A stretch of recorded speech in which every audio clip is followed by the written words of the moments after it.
Thank you, Madam Acting Deputy President. Last week, in the United Kingdom, a momentous judgment with international implications was handed down by the High Court.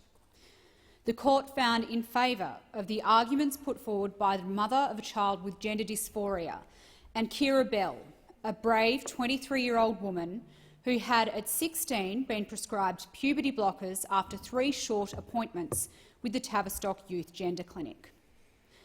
The judges in this case have observed that prescribing puberty blockers to children with gender dysphoria is an experimental treatment with real uncertainty over the short and long-term consequences of the treatment, with very limited evidence as to its efficacy. Given the potential lifelong effects on fertility, sexual function, bone density and development, as well as a lack of evidence of the full long-term impacts, the court found that children are very unlikely to be able to adequately understand and give informed consent to these experimental treatments. This judgment has profound implications for Australia. Not that you would know it from the muted, in some cases non-existent, coverage by many Australian media outlets. Let's look at what's happening right now in Australia and how out of step it is with what has been found in the UK High Court. Last month, Bernard Lane in The Australian reported on the family court removing an Australian child from their parents because they wanted psychologists to consider other possible factors in their child's gender dysphoria and the potential for other non-invasive treatments. The parents told the Weekend Australian that state authorities have said it's dangerous for their child to come back to their house because they want a thorough assessment by an independent psychologist and they haven't consented to testosterone treatment. The parents know their child needs help and support, and they want it to be provided by medical experts in an evidence-based way. For this, their child has been taken away from them by the state. The mother told the Australian newspaper that their family and their friends were shocked at their story. They just can't believe that it happens in Australia. Last week, just as the UK High Court was finalising its findings that puberty blockers are an experimental treatment which young children are unable to give informed consent for, the Victorian government was introducing legislation which criminalises discussion of the very same issues highlighted by the court. The Victorian legislation makes any conduct or practice that is not seen as gender-affirming potentially illegal. The definition is so broad that it includes conversations and online discussion. Under this bill, Keira Bell, a woman who has been through the transition process and had a court uphold the legitimacy of her concerns regarding the process, could be charged with a crime if she discussed her experience with a young Victorian experiencing gender dysphoria.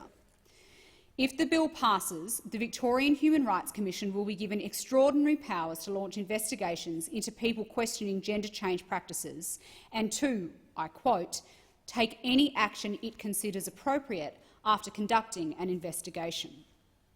They will also offer education to persons and organisations engaged in change or suppression practices, practices which, as the bill makes clear, can include conversations about gender identity theory and the risks of experimental medical treatment on children. Everyone familiar with how these commissions operate around Australia can foresee how these powers will be used and abused. Another round of guidance will be issued, threatening that it's against the law to question unproven medical practices such as puberty blockers. Investigations will be launched into parents and medical experts who question the single focus on gender-affirming medical interventions. More pressure will be applied to media not to report on any debate that questions medical interventions in children who have nothing medically wrong with their bodies. If this legislation isn't Orwellian and dangerous enough on its own, it has been introduced by the Victorian government at the exact time that states are supposed to be working together to develop a service model for safe and appropriate care and treatment of children and adolescents with gender dysphoria. How can the Victorian government play a central role in developing an evidence-based model of care while simultaneously introducing a law criminalising any treatment which is not gender-affirming? How can they take this position when the UK High Court has just handed down findings that puberty blockers are an experimental treatment for which children are unable to give informed consent. The same questions, frankly, have to be asked of the Queensland and the ACT governments, who've also forced through similar laws in the past year. In Australia, just as in the UK, the number of children and adolescents being treated for gender dysphoria with gender-affirming medical interventions has skyrocketed in recent years.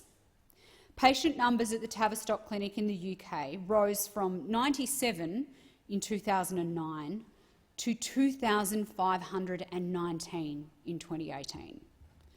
We know from FOI data that referrals to Victoria's Royal Children's Hospital Gender Clinic rose by more than 1,700% between 2012 and 2019. We have no idea what the national figures are because states do not release the data on how many children have been given puberty blockers, hormone treatment and surgery. In fact, we don't even know if this data is kept. If states do have this data, then they need to release it publicly now so that we can get a full picture of what's happening. The UK High Court, in their judgment, expressed extreme surprise that the Tavistock Clinic was not able to produce data on the treatment provided to their own patients, including the proportion of those on puberty blockers who move on to receive cross-sex hormones. Surely state governments have an obligation to find out if their own clinics are operating with the same absence of data.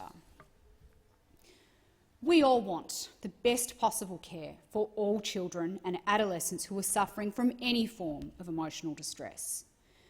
This care must be based on the most thorough, evidence-based approach so that mistakes aren't made which have longer-term consequences for these young people.